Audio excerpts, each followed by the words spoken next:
ज्ञानवापी मस्जिद को लेकर कोर्ट के फैसले पर तमाम मुस्लिम तंजीमों की मीटिंग के बाद आज प्रेस कॉन्फ्रेंस हुई, जिसमें all India Muslim personal law board और जमीयत उलमाए हिंद समेत दीगर तंजीमों ने मीडिया से खिताब किया। तमाम रहनुमाओं ने फैसले पर तशवीश का इजहार किया। मौलाना खालिद सैफुल्लाह रहमानी ने कहा कि मुल्क के तमाम लोगों को इस फैसले से धचका लगा। वहीं मौलाना अरशद मदनी ने कहा कि इस तरह से मुल्क की अदालत के फैसले पर अब सवाल उठने लगा है, जबकि महमूद मदनी ने कहा कि इस तरह के फैसला देने वाले लोगों के इनामात से नवाजा जाता है। प्रेस कॉन्फ्रेंस में शरीक तमाम लोगों ने कहा कि मुल्क में अमन का माहौल बनाए रखने की जरूरत है।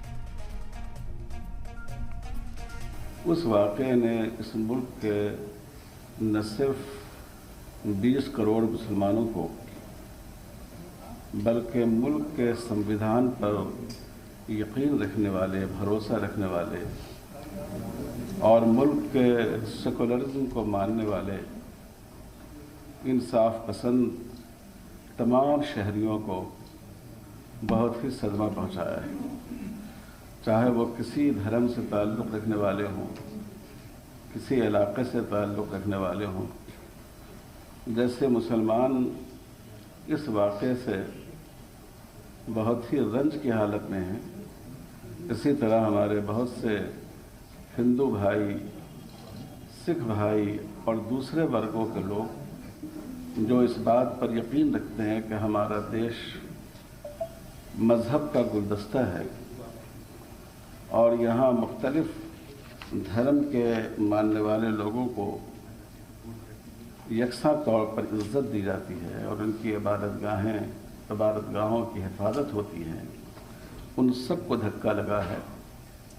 हमें सिर्फ एक मुसलमान की हैसियत से नहीं बल्कि इस मुल्क से मोहब्बत करने वाले एक शहरी की हैसियत से भी हमें इस वाक़े से बहुत रंज पहुंचा है कि कोर्ट ने इस वक्त जिस जल्दबाजी में फ़ैसला किया और उसमें पूजा की इजाज़त दी, दूसरे फरीक को बहस का मौका भी नहीं दिया गया।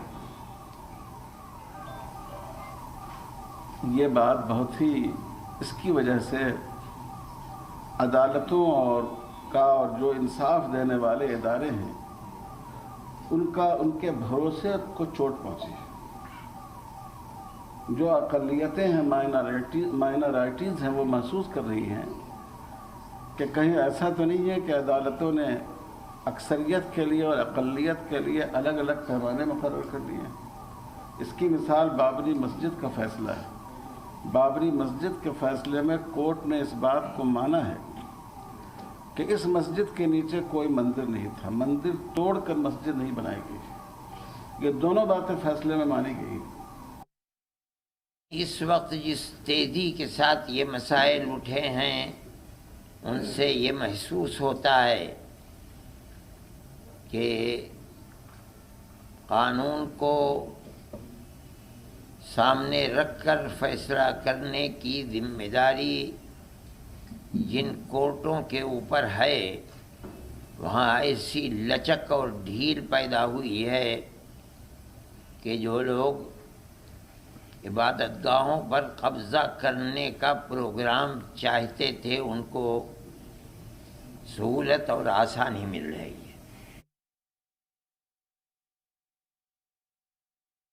ये तो एक तस्वुर ये दिया जा रहा है कि जहाँ भी अक्सरियत इस मुल्क के अंदर अपनी अकीदत की बुनियाद के ऊपर किसी मसले को लाएगी, वहाँ हकीकत और सबूत शवाहिद को नहीं देखा जाएगा, बल्कि वहाँ ये देखा जाएगा कि अक्सरियत की अकीदतमंदी क्या चाहती है।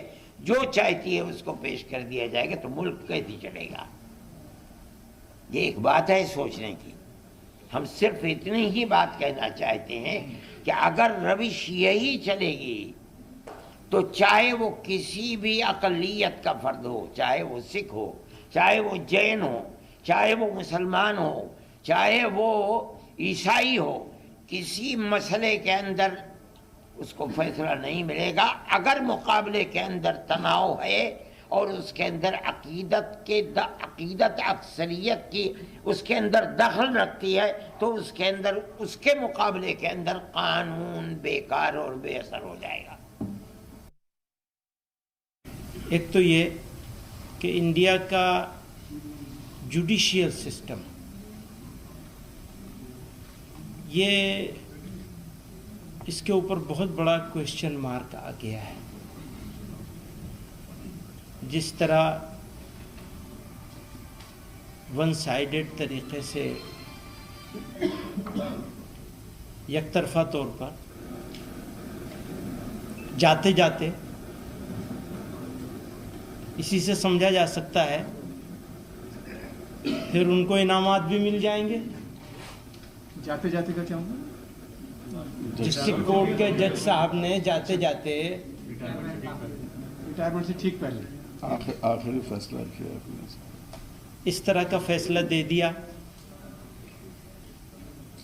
اور پھر اوپر کی عدالتیں ٹیکنیکل ریزن سے اس فیصلے کو میں دخل دینے کو تیار نہیں ہیں، تو ایک پارٹی کا تو پورا حق مارا گیا. کہاں جائیں گے؟ کس کے پاس جائیں گے؟ کہاں روئیں گے؟